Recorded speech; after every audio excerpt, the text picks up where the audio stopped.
Beverly is the field secretary for Earthcare. Kathy, can you start again? Oh. And remember, you're talking. I'm with the Friends in Unity with Nature Committee, and we have invited Beverly Ward. We're honored to have her today as our speaker, and Beverly is the field secretary for Earthcare, Southeastern Yearly Meeting of the Religious Society of Friends, and co-clerk of Quaker Earthcare Witness. She holds degrees from Vassar College, the University of Alabama at Birmingham, and the University of South Florida. She has taught several courses at the University of South Florida, where she also worked as a faculty member in the Research Center. Beverly is an experienced workshop facilitator trained in conflict management, mediation, strategies on healing for trauma, and the Alternatives to Violence Project. Beverly is a member of Tampa Monthly Meeting and an attender of DeLand Worship Group. She is also an expert on permaculture, and she is here today to speak about befriending creation with permaculture. So thank you very much. Thank you, friends. I am 50 miles away from home, so I guess I will accept being called an expert. But, you want me to do it?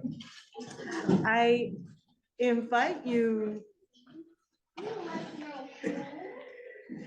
to join me in thinking about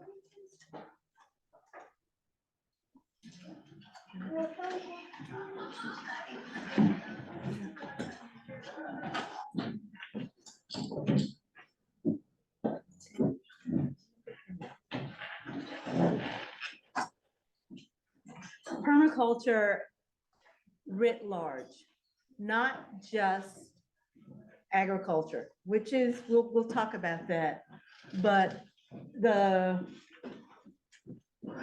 going to engage with permaculture as a practice and weave it into our Quaker practice, faith and practice. Okay, so these are principled practices, and we'll talk more about this. Thank you for the invitation. Thank you for joining me here. This is sort of an overview of what I'm going to talk about. We'll talk about land and water. We'll have a bit of worship. I'm going to do an introduction to permaculture, the principles and design, permaculture and friends from my perspective, give you a few case examples, then we'll open it up to discussion, and we'll talk about some next steps in closing. I give you apologies at the beginning. I taught this summer, so I'm still in teacher mode. So there'll be a data dump and I'll go through a bunch of stuff. I'm not supposed to flail around. I understand that I'm following, what's his name? George Lakey. And so I promised Jim I would sit down and not bounce too much. So, he's gonna give me a stare if I do. So I understand that this is the historical lands of the Piscataway and also the Anacostia. I'm not, but we'll follow. At any rate, this is a resource that you can look online to find out lands where you live, and we can have a chance to talk more about why this is important as friends and as a way of being in community. I always like to look at the watershed too. I was speaking with someone from New York. Later on next year, we'll be doing a week there at Quaker House talking about water, and of course living in Florida with our challenges with water, everything. And then, you know, water and air, transboundary elements, we have to be concerned. So you may not be familiar with this symbol. It's an Ndinkra symbol from West Africa, and it's Sankofa, and both of them, the heart and the bird, and the bird is reaching back. And this quote is from John Broadway, who's a public ally, and he talks about Sankofa. The symbol is reaching back and looking back to the past for what is valuable, and then we can reach back, we can learn, we can look at what has been stripped away, and as we move forward with the impacts of climate collapse, we are going to have to make some serious decisions about what we are losing, what we need to remember to move forward, and what is being lost. So part of where I come to this is with this query. What changes do we need to make in our lives to be more fully, experience our connections with all of creation? And what fears do we need to leave behind to make these changes? So let's just take a moment and sit with this.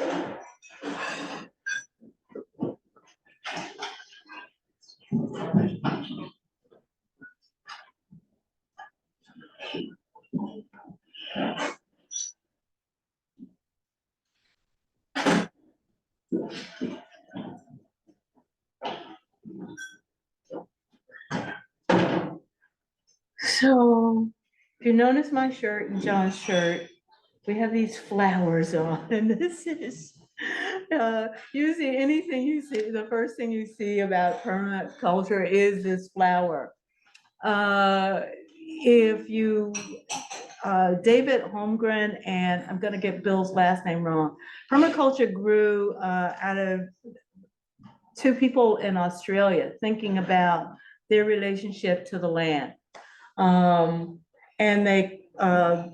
David Holmgren did his thesis on permaculture, and he came up with this is the mid-70s, and it has evolved. You can get certified in it, there are all kinds of expressions in it, but I think this was sort of a magical time, because around the same time, Quakers in the US were working with prisoners in upstate New York and developed the Alternatives to Violence program. So it's just a very, there's something I think that was going on. However, there are 7 domains of permaculture action.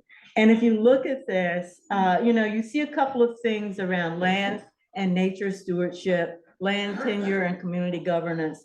But there are all these other areas, domains such as building, tools and technology, education and culture, health and spiritual well-being, finances and economics. And so if we think, we'll get to these in the center, these are the ethics and design principles, but it's more than just agriculture. And think permanent culture. Think of it as a mashup, not just agriculture. So again, these are the design, the permaculture ethics and design principles. I'm going to go through each one, so don't feel bad about the small type. It's just to give you an idea. This poster, of course, is free, and I'll send you this slide deck, and it'll have links to all of this that if you want to. It'll be homework. So, well, there are 3, excuse me, ethics principles. There is earth care, of course, and we can talk more about what that means. There's people care, our relationship with the intra-species, and then there's fair share. And this is an approach of how do we relate to others around us. What is our fair share? And I think that we've had some difficulty as a species in with that. So that's what we're working on. There are 12 design principles. Later on, we'll talk about how these may mesh with our advices and queries. But basically, the first principle is to observe and interact. What's going on in the environment? What's going on around me? What's going on in my household? The second is catch and store energy. A lot of our practices, particularly around agriculture and some of the other practices, are very extractive as opposed to capturing energy and storing it. Third is obtaining a yield. How do we give back? I'm thinking of specifically when we store energy in carbon sinks. What are we doing with food? What are we doing with how are we traveling? Are we traveling in a mindful way? The fourth is applying self-regulation and accepting feedback. This is I like this design principle because I get, as you may have heard, I co-clerk Quaker Earthcare Witness, and I sometimes have to gently remind friends that there is self-clerking also, and that is a responsibility. And if you are unable to self-clerk, getting to the point where you can accept feedback, that there are lots of resources around you to give you feedback. The other is use and value renewable resources and services. So, how this is another way that interacts with the catch and store energy. And I should have said this at the top. When we think of none of these stand alone, and I think we can talk more about this later. Our culture tends to silo things way too much. We entrust certain things to various committees, and we walk away and say, oh, well, somebody else is taking care of that, as opposed to that committee is holding that tenderly, but I have a responsibility to that committee for that work also. So that's my way of thinking of how these interact. And these are, as I said, these are principles. The other is produce no waste. We have a member of Quaker Earthcare Witness who is focusing on, in her monthly meeting, of zero waste. And I was telling someone last night that when I visit monthly meetings and my yearly meeting, I tell them if they don't invite me to come, I will come and do an earth care audit to see, to figure out what they're doing in terms of how are you modeling within the meeting decreasing waste. We've had to do some changes with COVID, but a number of meetings use cloth napkins, or did use cloth napkins. And someone in the yearly meeting, a couple of people at least, were making cloth napkins to raise funds for the youth committee. So it was kind of, this little mycelia, that was spreading out. But at any rate, it can all be tied together, and you can think creatively of how not to produce waste. I was so overjoyed to see the compost bin. So it's just, it was very special. And for friends who I know sometimes friends live in areas where they can't compost. So the meeting house becomes a place for people to bring their compost to contribute. So, there are strategies that if we think together, we can get through some of these. Other design principles, design from patterns to detail. if you go back to the top of observing and paying attention, you'll begin to see patterns. And then that's, you kind of work at the top and then, step down to, okay, what's going on here with these details? How can I theorize down and then apply those? This whole integration piece is essential. Again, it goes back to not siloing the idea of how does this work together? And I keep mentioning mycelia and biomimicry. That's part of observing what's going on in nature, of how things are connected and how we can be connected in our lives and with each other. So the redundancy of having things connected, if this process, if there's a breakdown in this piece, how can somebody else, the old expression was fly like the geese. You don't always have to be the leader every time. You can get in somebody else's draft. Bikers do it a lot. The other piece that is very important is, once you get to the details, using small and slow solutions, slow food, slowing down, stopping to breathe. You don't just do something, stand there. I love the little snail. And again, back to the use and value of diversity. And again, that ties in with this integration. The variations are very important. I keep returning back to agriculture.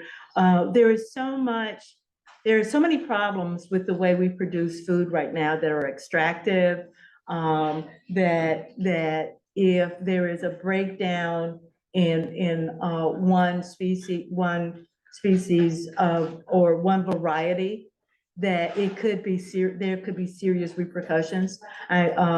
And we begin to see some of this with armed conflict, with like what's going on with Ukraine and things. So if we have, John, I'm going to do it. If we have, with the Farm Bill is up for renewal right now. And one of the things that Friends Committee on National Legislation and others are promoting is that we get back to regenerative farming and small, more local farms. There are all kinds of benefits that come out of that, including reduced transportation costs. You get variations in crops. The big agri farms, the big factory farms, they're not good for anyone. It's not, we're not getting the best nutrients out of this. As I said, it is very extractive, but we'll talk about that later. But anyway, that is an example of how we can make better use of diversity. And the same thing happens for the transportation network. We are designing cities and communities for automobiles as opposed to people. And so if we have diversity in travel modes, there are all kinds of benefits that come from that. Use the edges and value the marginal. This is kind of obscure, but what we're thinking about here is that don't forget the people and others who live along the margins or the edges. That's where a lot of variation happens, and those who live on the margins and the edges have skills that we don't necessarily think about in terms of adaptation that will be really useful. I mentioned I taught this summer. What I teach is a course on qualitative and quantitative research methods, and it's part of a program out of the National Science Foundation on weather, climate, and society. And we always show our students, it's an 8-week program. We always show our students the movie The Day After Tomorrow. And if you're not familiar with it, there's a climate, a weather event that kind of freezes most of the Northern Hemisphere. And some kids are trapped in New York City and they have to figure out how to survive. So they go to the public library. And among the people who are sheltering with them is a homeless guy. Well, the homeless guy knows how to insulate himself using newspapers. And they're in a library. So, you know, this is well, I'm sorry, not homeless, he's unhoused. But at any rate, the value of people who live on the margins, their skills, their knowledge of how to live is something that I value greatly, especially when with the impacts of climate collapse. There's going to be lots of migration. It's already happening. People, the poem goes, no one puts their child on the water if the land is not safe. So if the land is safe, that's so people who are migrating, we have to figure out how to embrace them and how to bring them into our communities, and because we will need it. We need everyone's skills because what is ahead of us. And this last one is creatively use and respond to change. One of the trial runs was the COVID pandemic. We should really be embracing the lessons that came. Part of it is, we thought about having this over Zoom. I was going to be in the neighborhood, so we're doing hybrid. 4 years ago, friends in my meeting, if we had said, I did say, let's think about having a meeting for worship over Zoom. And there was eye rolling and clutching of, Quaker pearls and because it was like, well, it just won't be the same. Well, of course it won't be the same. But to someone who cannot travel, to someone who is, for any reason, for families with young children, sometimes it's not really easy to get out to meeting. But if you can join meeting, it makes all that you can feel that, even though you're distanced by remote worship, you're still in worship if you want to be. So this change is always around us. We have had quite a bit of luxury because of our society. A number of us have had the luxury of having rather stable existences. But if there is disruption, there will be disruption again. How we embrace that, how we live in the may and the be, and thank you for the message this morning, is where our practice comes in. And I think that this offers us a way to think about this. So there you have the ethical and design principles. I'm going to bring you back to the domains and just talk a little bit about how we might think about this working in our experience. We're all used to seeing this Venn diagram. There's creation, sometimes people call it one thing. There's a social environment and there's a built environment. And sometimes we prioritize the built environment over the social or whatever. But at any rate, this is what we usually see, this kind of connection. And something goes on over here and we call it something, I don't know. But I have been working with this, that without us living in creation, there is no social. And it is our social interaction that helps create the built environment. And it's the quality of our social interaction that talks about how what this built environment can look like, and how we interact with everyone else.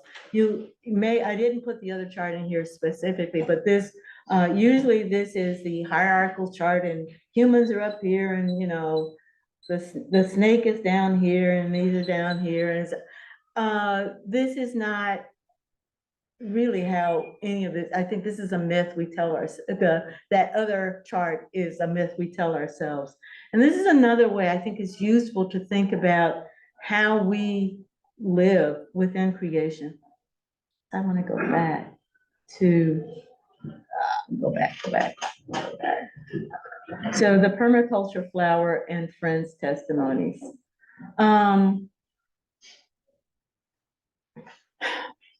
So if you think of the friends testimonies as the domains of how we try to express ourselves in the world. And some of them are straightforward. I mean, the stewardship is straight out of friends' testimony. Some you'll see the friends' testimony sometimes as sustainability or whatever, but that and this is, let me see if I can move this a little bit. I can't. I was trying to get this out of the way so we could see this a little better, but at any rate, Wilma Cooper provided this. A testimony is an outward expression of an inward leading of the spirit, or an outward sign of what friends believe to be an inward revelation of truth. Testimonies are an outward expression of an inward spiritual discernment, constituting faith incarnated into action. They provide the moral and ethical fruits of one's inward life of the spirit. So, this is a peace garden from Sarasota monthly meeting, and we're kind of having a discussion about some possibilities here. So I'll take you back again to the center of the advices and queries of that flower, and a way of thinking about how our advices and queries may line up with the principles. And if you think of the center of what some friends call that of God or that of creation with all of us, there are 12 of these. And from Baltimore Yearly Meeting, there are 12 advices and queries. One of the some meetings, some yearly read a query each month, and you might think about, as you read the queries, lining up one of the principles to think about how to incorporate them into your life. All 12 may not speak to you. One of them may speak to you. None of them might. But it is a way it's another way of being in the world. And I like to think of it as a toolkit. And, sometimes you need a hammer, sometimes you need to just sit and think. So one of the things of the first, the observe and interact, listening. The second is what am I learning from meeting for business that I can bring into, there's a way that we conduct business, and I'll talk with you more about this later, because I'm really on the side of governance and looking at that domain and how can we come up with an alternative. The meeting community, I was just bouncing and meeting this morning because there is such a sense of joy in this meeting that is very quite infectious. And then your personal spiritual life. How are some of the design principles I went through, how are you bringing those into your personal spiritual life? You know, is it just a meeting for worship that you embrace creation? How is spirit moving through your life?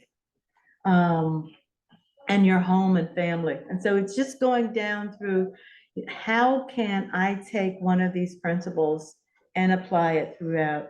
The biggies, of course, as we get further down, like outreach. I was looking last night and I've heard about your relationship with Spark Street, right? Sharp Street, and some other community building activities you're having, particularly around the Friends schools. That I think that there's some. It was very exciting to hear the returning students and their children who are now. That intergenerational piece is so important to and that relationship, and thinking about ways that can be extended. The education and the environment, those last two pieces, there are what I think that it's going to be really important for us is what we have to offer as friends in terms of navigating conflict. That there is, we may have a special call. We may be hearing a special call, given what is going on in the world. And we stepped up during World War II. I was happy to see David Robinson. David and I were in Southeastern Yearly Meeting, members of Southeastern Yearly Meeting together. And I also work with American Friends Service Committee, particularly with the Quaker United Nations Committee, which is the advisory committee to the Quaker United Nations office. And the American Friends Service Committee received the Nobel Peace Prize after World War II. So we have a legacy. Some friends may not be aware that Quakerism was formed during the Little Ice Age. So we have some history here, and there is a fire that's moving through Quakerism.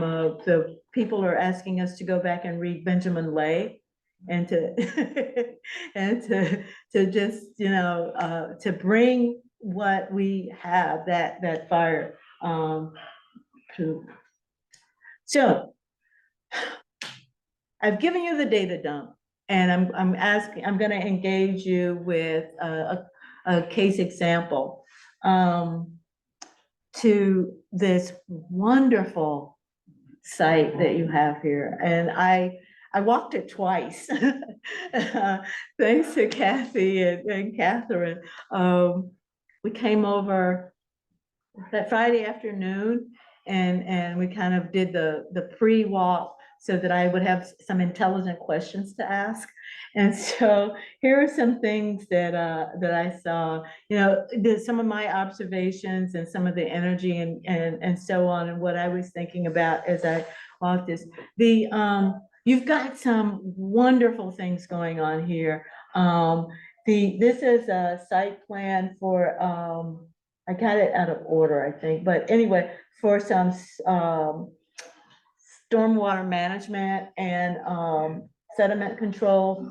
And so these were shared with me beforehand, and I got to actually come and see. But so you're already doing some great things. Like I walked up and the first thing I saw was the rain garden. I went, oh, this is wonderful.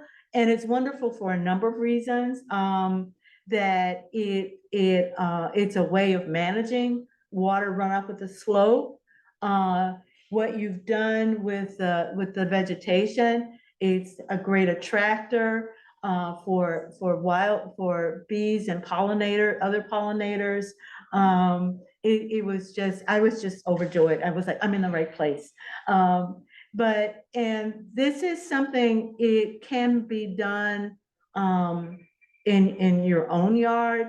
One of the things that happens too much in this country is that people, pull out the native plants, try to put down sod or whatever, and then they create these deserts that make it very difficult for pollinators to survive. So this was just, I was overjoyed.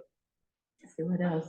So this is more of it. You are familiar with this, but I couldn't stop myself.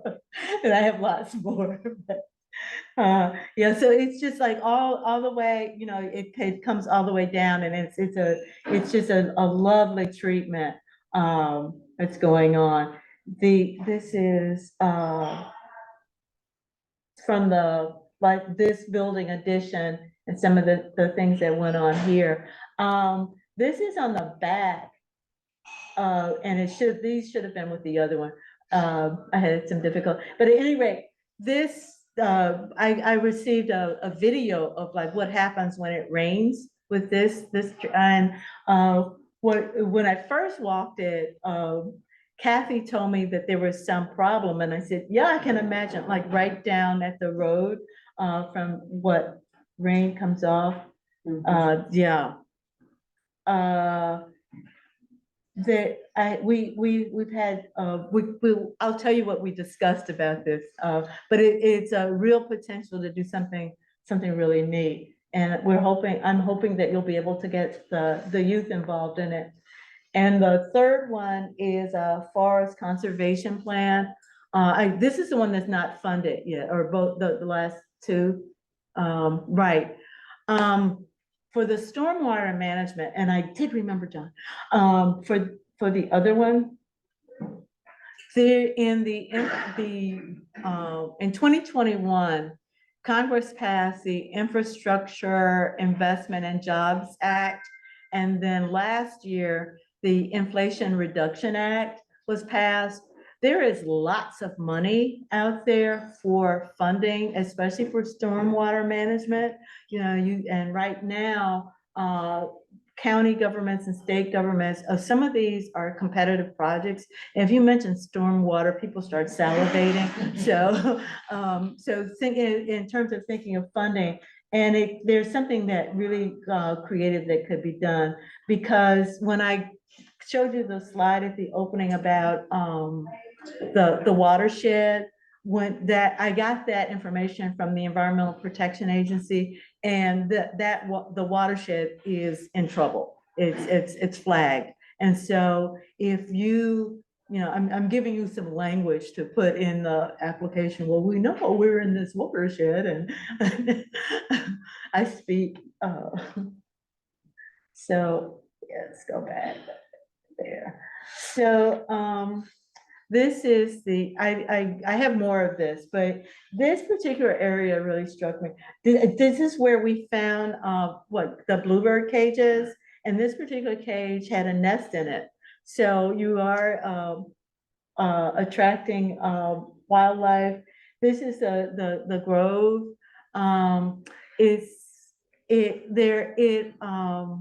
It's being used now for scattering ashes. As a memorial garden. Thank you. I had lost my language there.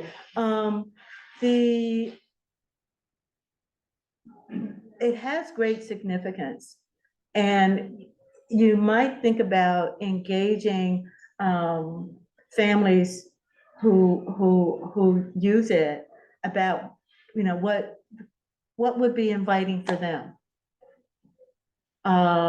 It's a way, and I say that because you've already got a community connection there.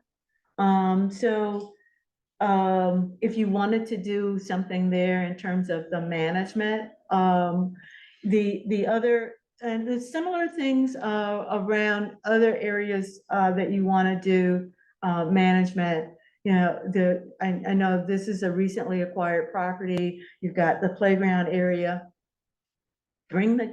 Do an exercise with the kids about what they think, you know, should happen there. We saw last night with the youth, with the haunted house and thing. So, you've got some generational things already happening, build on them. Just, you know, because that's gonna be what's, I'm gonna go ahead and say it. It's 1,000-year planning model, okay?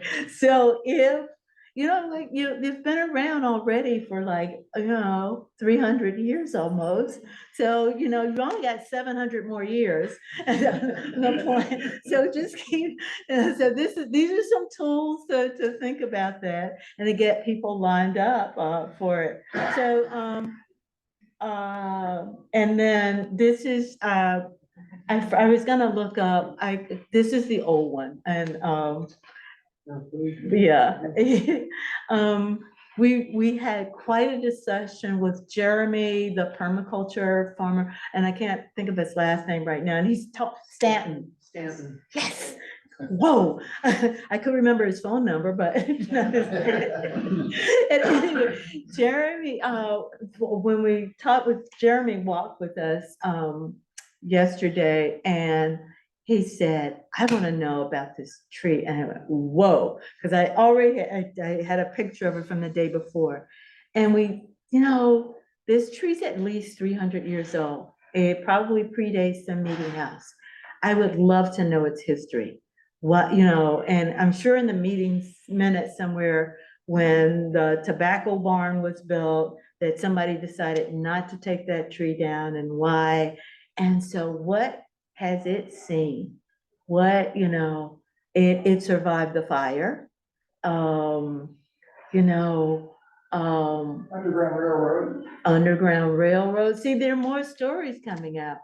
I mean, there's people buried all underneath. Yeah, so, you know, maybe around the, you know, the equinox, or, you know, the solstice, having, just visioning around the tree, that, I don't know, but I'm in the process of painting a portrait of it right now, so. oh, yeah, yeah, I visited it before I came in, after, in between meeting and now, and it's just, yeah, that's an old, community member. And, how can we love on it? Yeah, we can come back to that, but thank you for sharing some of that. I'm a history buff and would love to get into, I'm gonna see if any of your meeting minutes are digitized at Swarthmore, so I can see if I can find anything, because it would be really interesting. This is my case example of what I'm kind of, I mentioned to you, I'm really into thinking about the permaculture principles and design around governance. And you know, we heard people lift up Gaza and Israel. There are conflicts everywhere, and there are going to be more. How can we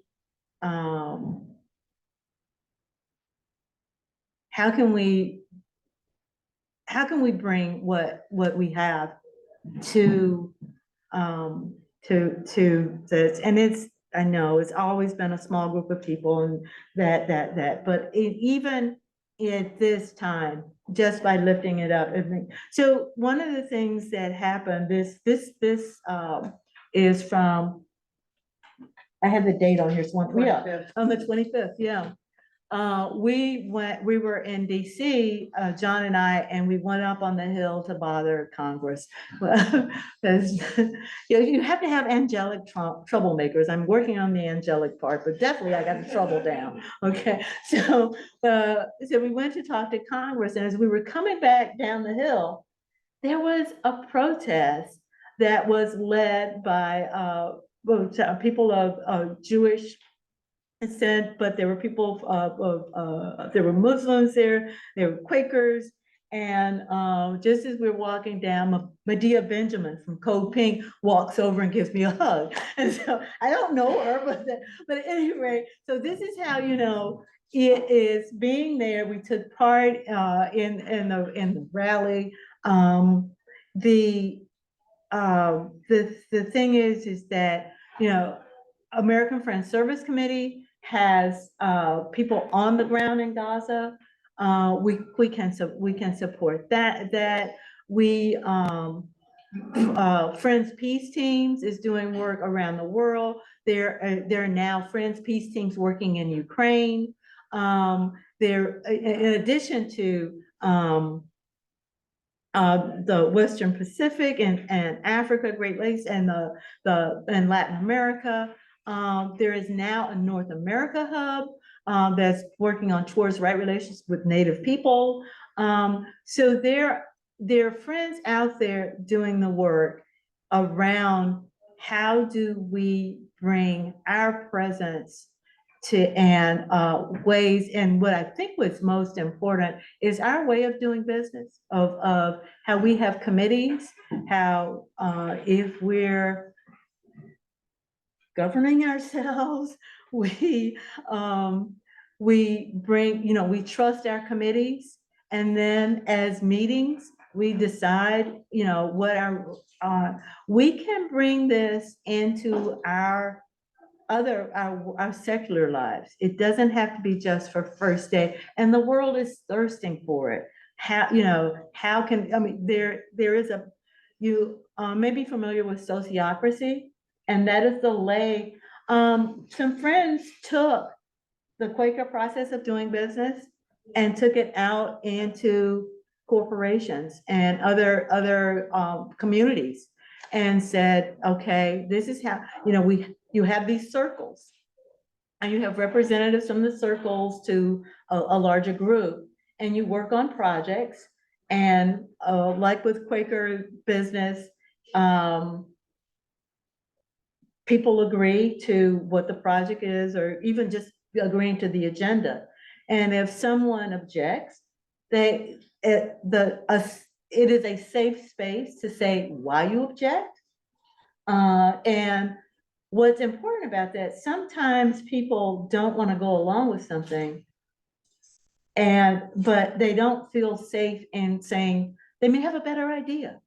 But if you create a safe space where they can share their ideas, and that exchange can happen, then as in Quaker process, they can agree to stand aside and say the decision can go forward, but I just don't accept, or they can say no. And it's very powerful when someone says, oh, no, I didn't mean to stop it. I just wanted to let you know that I had this, I wanted to say this, or I had this concern. And so it is working with communities. It is very, our way of doing business, the world, it kind of needs us. And this is where we think of, you know, this is a way for us to be midwives or provide comfort. And this comes out of a workshop that I did with some people from Woodbrook, the Quaker Retreat Center in the UK. I didn't go to the UK to do it, we did it online, but it was a 5-week workshop. And this is part of our epistle that we have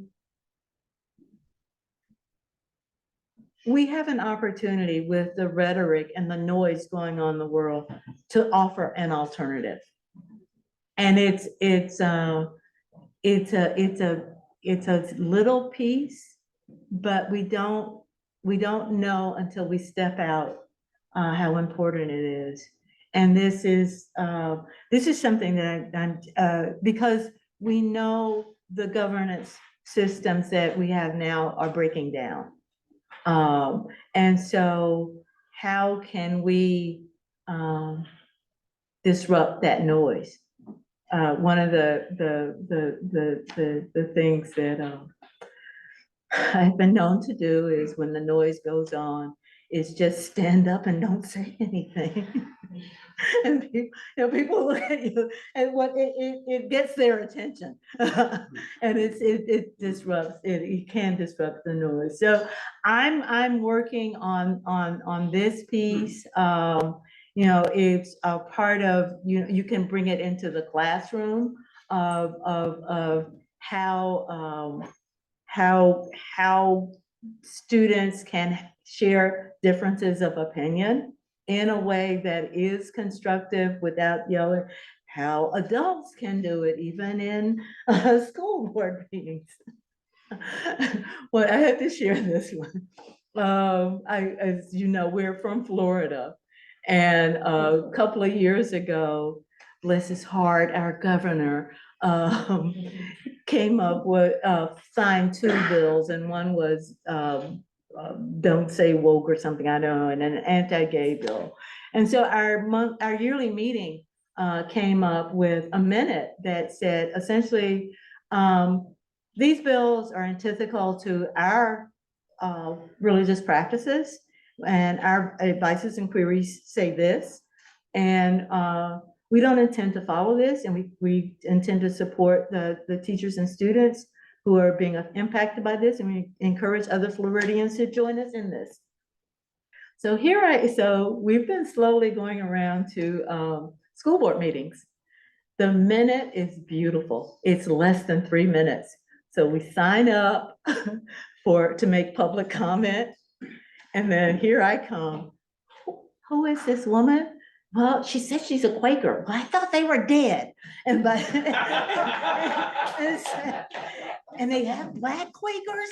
And so it's just, by the time they get over that, I've read my 3 minutes, my minute into their school board minutes. And it's like, it's another religious point of view, it's whatever, but it does, instead of all the rhetoric out there about,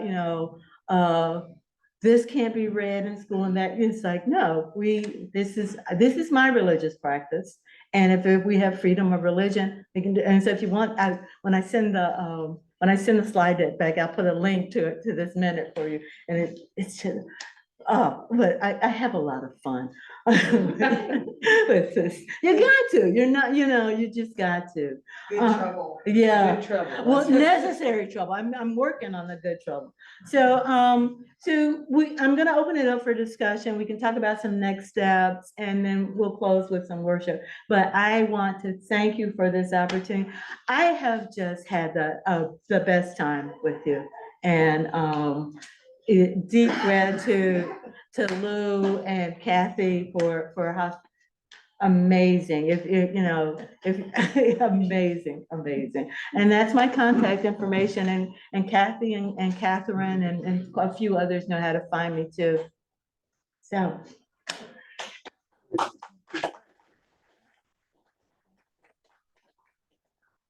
Did I bounce too much? No, you're Okay, great.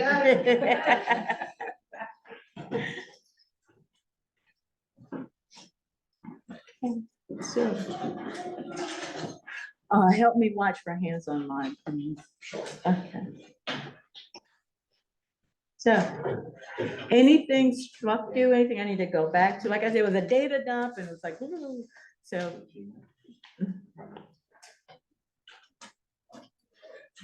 Yes. I'll just make a comment. It's been what, 17 years since I last laid eyes on you. And I'm very impressed to see that you've expanded your scope so much, and that you didn't know all this high-tech razzle dazzle. Well, thank you, David. I'm very glad to see that Oh, you're doing it and you're enjoying it. That's all about it. Yes. At the time that I was, that David and I were together, I think I may have still been clerking our monthly meeting, and there were quite often on first day, there were only 7 people in meeting, and 3 of them were from my household. So I was not out and about as much.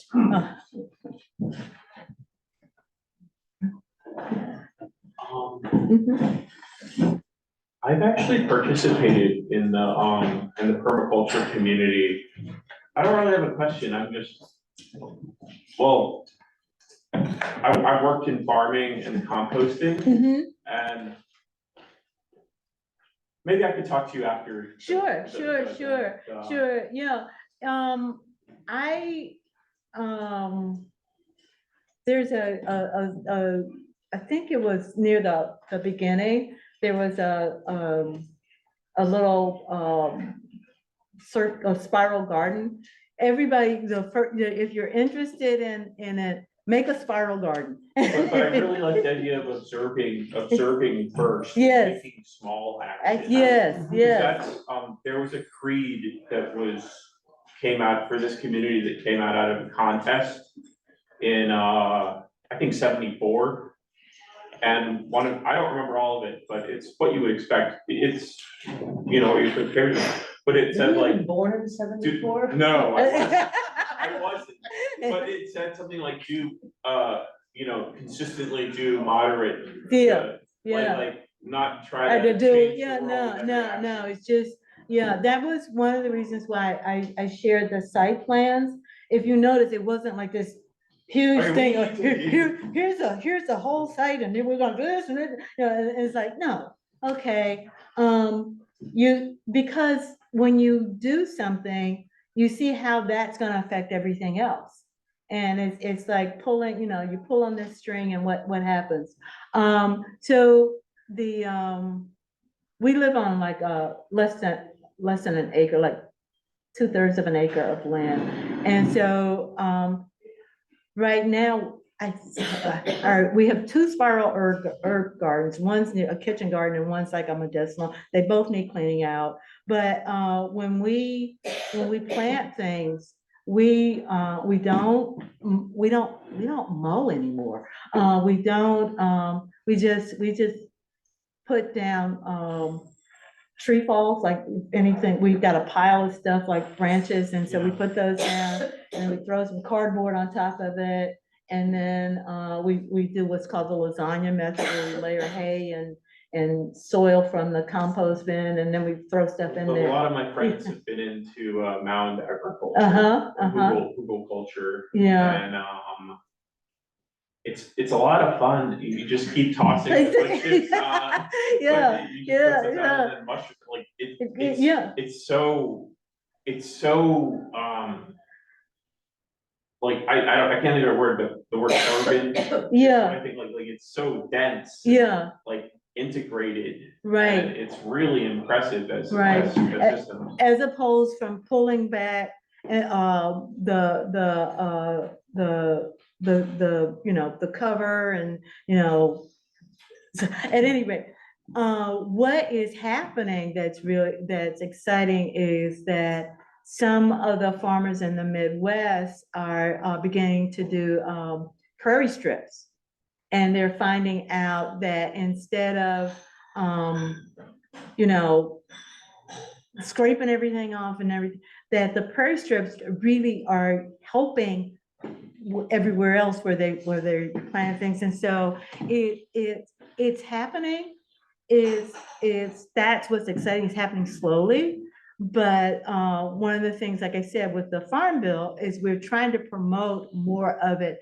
And instead of having the incentives going to soy and corn, which they're feeding cars and cows.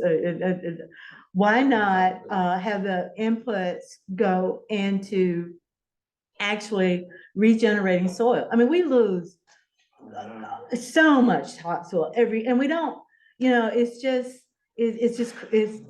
extracted in a number of ways. And I can't give you how many ways it is. And we don't have to live like this. And we're just, we're paying, we're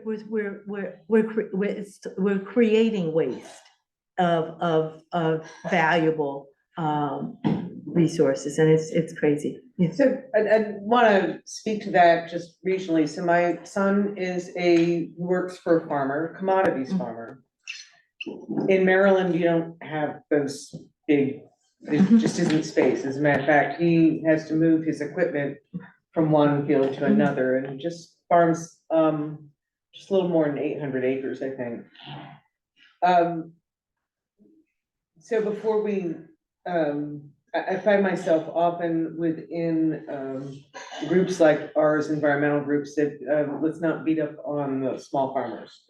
We're all dependent on them. Yes, But, so hats off to Maryland farmers in, an effort to protect the bay, and I believe the Environmental Defense Fund, was part of spearheading this.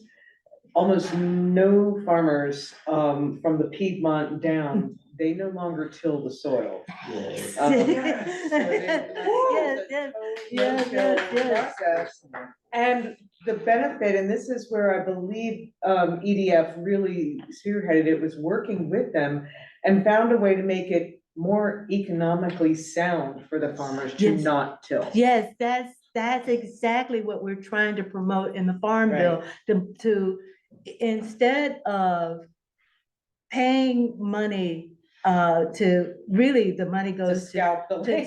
to the petroleum industry and the big, combine manufacturers. Let's help small farmers. Let's, no, my intent is not to beat up on the small. My intent is we know that if you help small farmers, the yield is better. As we can keep it local. One of the big expenditures in the Farm Bill is the SNAP program, or food stamps. There's an initiative going on now that if you spend it on fresh fruits and vegetables, it's double dollars. So we're trying to promote that. That promotes local farmers markets. The benefit, there's this multiplier effect that is out there, as opposed to what happens with the other way, with tilling. And so, no, that is not, and if I sound that, No, I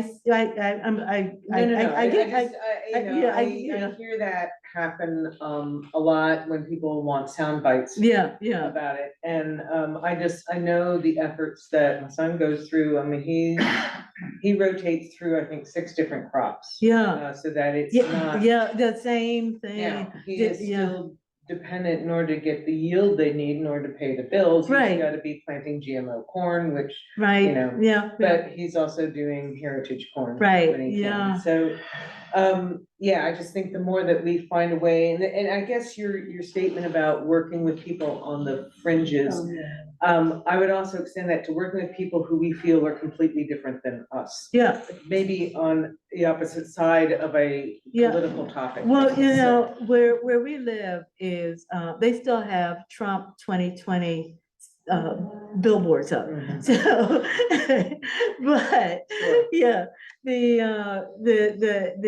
the thing is, a lot of people who live in that area have family farms. And we can talk to them about regenerative farming, and we find a way, we find a project to work on. Yeah. And that's what we work on. And that's what we do. Florida grew twice as fast as the US, and our county grew twice as fast as Florida between 2010 and 2020. So there's a lot of growth going on, and everybody's saying, we know we're going to grow, but how do we control how we grow? Because it's Lake County, and it's Lake County because there's a lot of water issues. So how do we do this without, everybody loves it's part of the Ocala National Forest. It's got lots of springs. How do we grow in a mindful way? Let's not sell off all the agricultural land to build subdivisions with curvilinear streets that don't connect. How do we grow? And people, that discussion of all things that happened during the pandemic, the NAACP Environmental Justice Committee was having forums over Zoom and getting local officials to participate in it to talk about growth. And town meetings where people were calling in. I'm not gonna say about anything about trouble. We have a hand up, do we? Yes, go ahead, Paul. Yes, you mentioned something about herbs, growing herbs, something I've been doing a bit of. I'm thinking now more like it just being a gardener as opposed to policy level stuff you were talking about. Are there people that use permaculture on a large scale to grow herbs, different types of medical herbs, for example? Be one I, question. yeah, And I know of question- some, and yeah, the I other know of question- some, And oh, the other sorry. question, the other question would be, I've introduced something like borage to deal with aphids, but I have not been able to deal with the cabbage butterflies on a healthy level. They like the catmint better than the cabbage. Yeah, but the first question, there's a group and, I don't know how extensive they are, but I know some people around Pendle Hill and Westtown. Pendle Hill, the retreat center has a medicinal herb garden there. And then there are people that have branched out that are around that are in that area, and even some people down in Texas that are doing some things with medicinal herb gardens. And I'm trying to think, they would know more than me about large scale, but I'm glad you mentioned that because we were looking around the meeting house site and found some medicinal plants. And so that is, when we were talking about, some small projects, bringing in some medicinal plants would be really good. So as we move towards spring, think of what you might like to share with. Well, you said Anybody got- Pendle Hill has what did you call it exactly? A medicinal garden? We have a medicinal herb garden, and ours, one of our projects, everybody does a spiral herb garden as a starter. And so we did a medicinal herb garden with some for a spiral. And yes. Oh, I'm sorry. That's Beverly, I somewhere- was just gonna That's somewhere in Pendle Hill?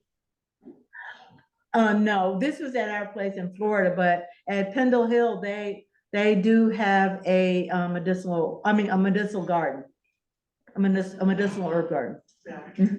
Beverly, just thanks so much for your deep presentation of the overall principles. And I was just gonna say that we have Jeremy standing here. and Right. I was gonna ask, put him on the spot and ask if he wanted to talk about his approach to his land in nearby Ashton as it relates to permaculture. 'Cause Right. he moved to this property a few years ago as a beginning permaculture, I don't know, it's a vocation, right? At this point. It's a way of living, Yeah. Yeah, and Jeremy, if you would be, Want to switch seats? You're gonna come here? Because that way people can see you, people can see you online. Yeah. To Jeremy's farm. yeah, Daniel, that's right. Oh, thank you. This is an honor to get put on the spot, as it were, but I'm happy to. I could talk about this stuff all day. I'm sorry I arrived late because I was actually I was just organizing some compost for a fellow permaculturalist, so. I was just warming up the seat for you. But I loved what I saw in your presentation, so I'm hoping to see the whole video. Yeah, we moved to our property, so we're back up to 108 a little bit on Brookville Road. So when you get up to, now it's Mackey's Barbecue, I think you take it right on Brookville Road, and we're kind of just over there. 10 acres. I call it a farm a little bit, or it's maybe better known as a permaculture homestead. So we're sort of homesteading out there. We have 3 horses, 6 acres, 5-6 acres of pasture. and some chickens, vegetable crop garden, and then maybe 2-3 acres of woods, half-acre meadow. And we've done a lot in the sort of permaculture direction. So I did a PDC with Forested. So PDC is Permaculture Design Certificate. I took that with a guy named Lincoln Smith out in Bowie. He has a 10-acre establishment, food forest called Forested. He runs these kinds of workshops. He's a great guy, does a lot of projects around the DC area.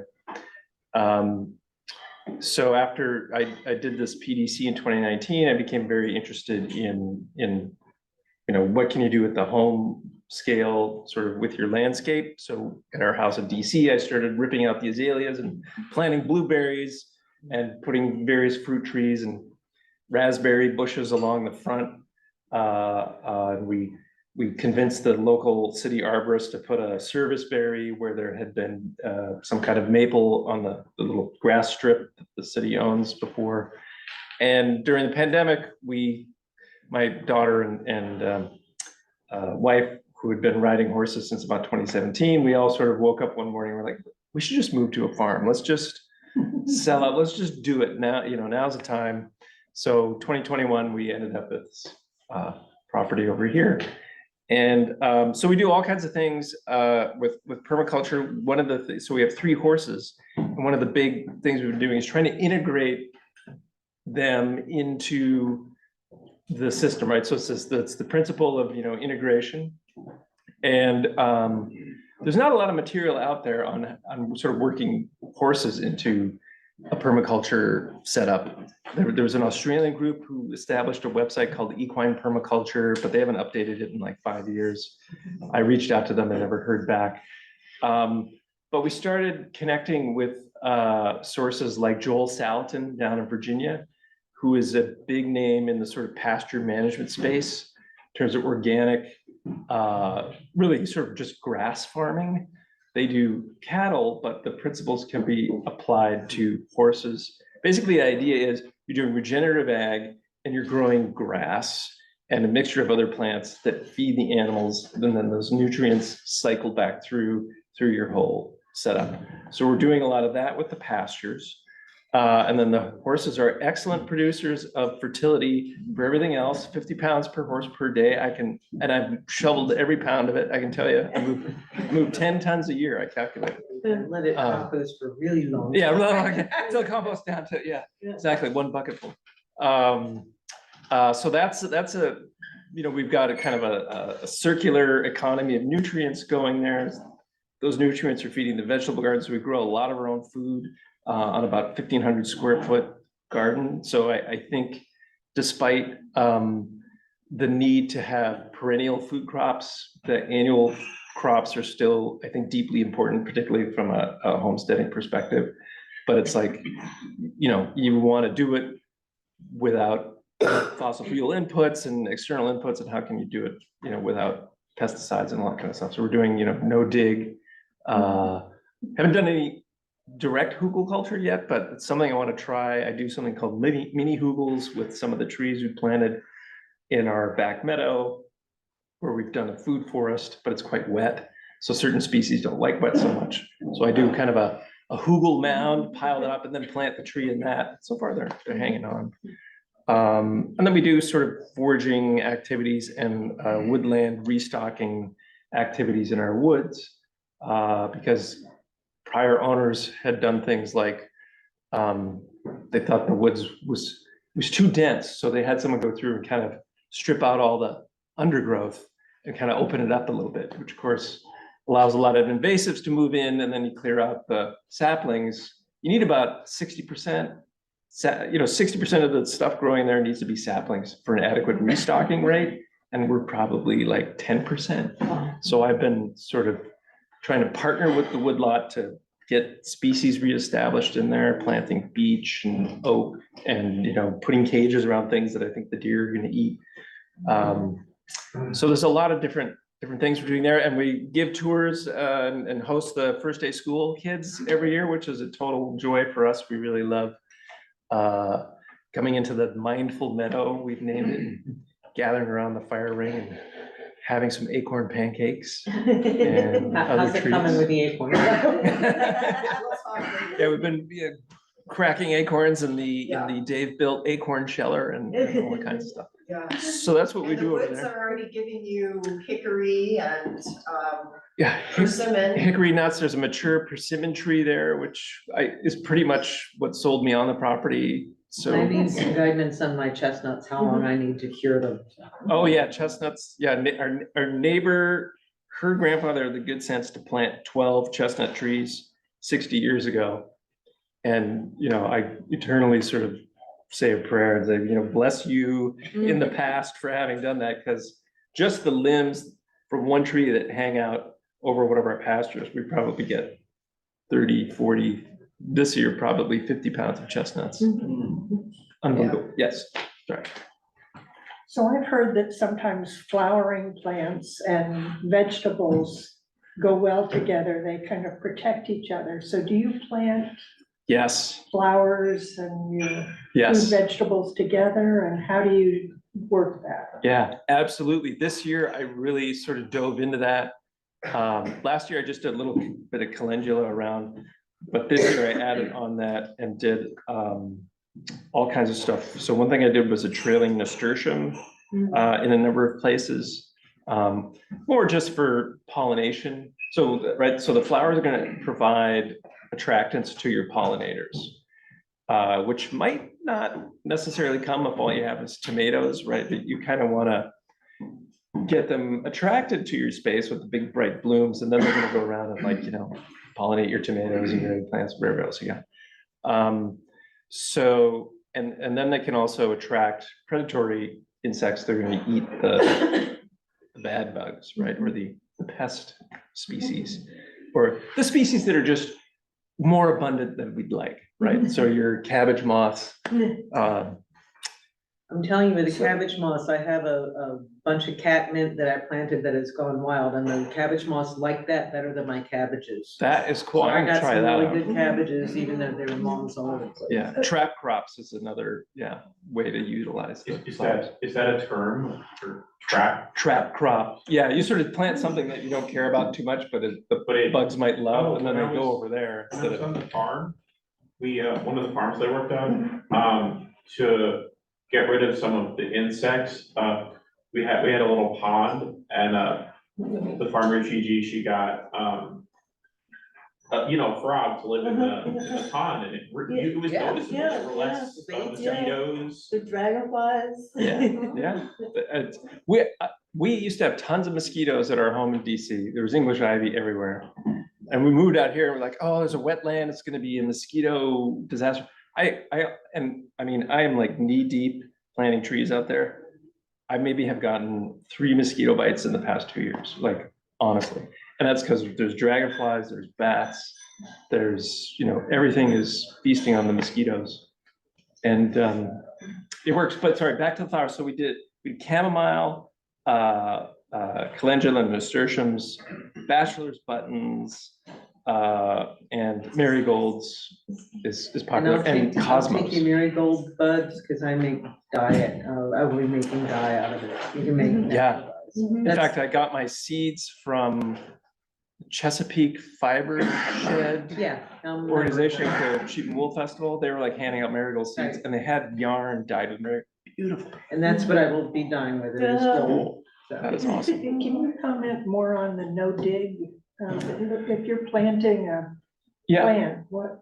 Yeah, so no dig, mostly on the vegetables, and you see the term out there, and it's realistically, it's like some dig.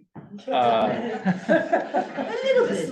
It's like Oh, yeah. try and pull sweet potatoes with no dig. I'm sorry, not gonna happen.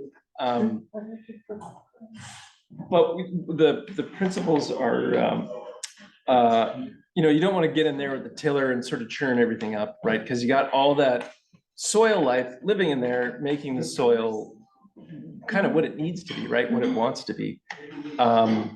So you don't want to go through there with a blender and turn it into soup.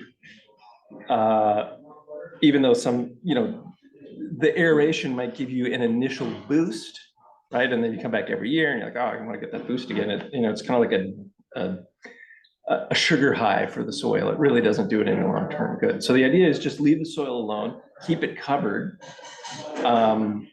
And so that means either with a mulch or a cover crop or with whatever the thing is that you're growing, right? So maybe you got tomatoes, put like 3-4 inches of straw mulch around that, and just keep the bare soil covered. And that's going to control your weeds a lot. It's going to retain moisture a lot. So I hardly had to water at all this summer, except towards the end of June when it was like brutally sort of drought conditions. Not adding soil on top and hilling. Yeah, and then so every year I'm like adding 2-3 inches of Compost. gifts from the horses. Yeah, exactly. Composted horse manure. And sort of building that up and then cover it with leftover spoiled hay, straw, whatever, leaves. Although you want to sort of chip the leaves up. But some kind of organic mulch material over top. Then that just rests all winter. Then boom, plant into that in the spring. So Jeremy, if I plant into may, what you built up. Yeah, plant into what. And to that point, the meeting now has several bales of straw. Feel free to take some straw, just make a contribution to the meeting to offset the cost. That was from last night, so take straw. It's great mulch. Yeah, It's going on my. It's good garden. stuff. yeah. Todd has lots of Not straw. hay, straw. Straw, yeah. It's Hay's straw. got the seed head, This so is, you might this is get. barley straw, what you got here. Yeah, thanks, Or Jeremy. rye. Yeah, you all are welcome to come out to our place anytime for a tour. Going Just, out on the 19th. yeah, that's right. The Talk first to day school's one of coming. us, Yeah. Coordinate. Margot or with us. Catherine, come. Are we, do we still have time left? There's always time left, but it's Yeah, either back to it is whatever 2 time. o'clock. I'm interested in like that your mycology first and way how to do oh, it? yeah, that can play. That fungus is huge. I actually have a book that I left for whoever wants to take it. It's by Paul. No, Stamets. no, Yeah, that's great. yeah. Yeah. It's a very, Talk loud. it's a very rigorous, compilation. Yeah, I was asking Jeremy, right? Yeah. I was asking Jeremy about the role of mycology in his work and I guess in permaculture. And I think I actually got a book on mycology or mushrooms at an event at one of the permaculture properties that I was visiting. It's by Paul Stamets. And he believes that we can like colonize space with, he's very enthusiastic. He wears a hat made out of Anything with mycelium. Yeah. So I thought I was asking the relevance of mycology to some of these systems and that people are living and working in. Yeah, we need to talk. Because, it's yes. Yes, right, Yes. yes. Yes. And one of the things that happens when you till the soil for traditional agriculture is that's what you're destroying. You disrupt that The connection. network, Yeah. Ancient Yeah. mycelial the network. communication Yeah, network for the yeah, plants to the Yeah, soil. I mean, I only mentioned it I believe in once. mycology. And I was good. Like, give it away so that someone could use it. But no, Yeah. and I did not show you the mind map, which mimics that. If anyone wants that. book, Yeah. Yeah. I could leave it in the library here. Yeah, also the film Fantastic Fungi and the website, And the book. yeah, The book. all of it. Well, it turns out that plant roots don't actually digest stuff, right? So it's the stuff that lives in the soil that does the digestion and the nutrient release. Right, And fungus is a huge part of that, and it's Right. particularly beneficial for weed. Yeah, there's some relationship between the salts and the acids of some kind. That's as far as I really got. yeah, And then there's like the bulbous things and the little strings. Yes, that go- yeah. Mycorrhizal network. Yeah, The yeah. forests That maintain is- good health. And, So, yeah, I want Which is- Catherine to Thank come you. up and I'm do gonna the house. I'm Yeah, giving close you down one. the. okay. Yeah. Well, And it's giving me the- thank you, friends online, for joining us, and thank you. Can we just settle into worship for closing?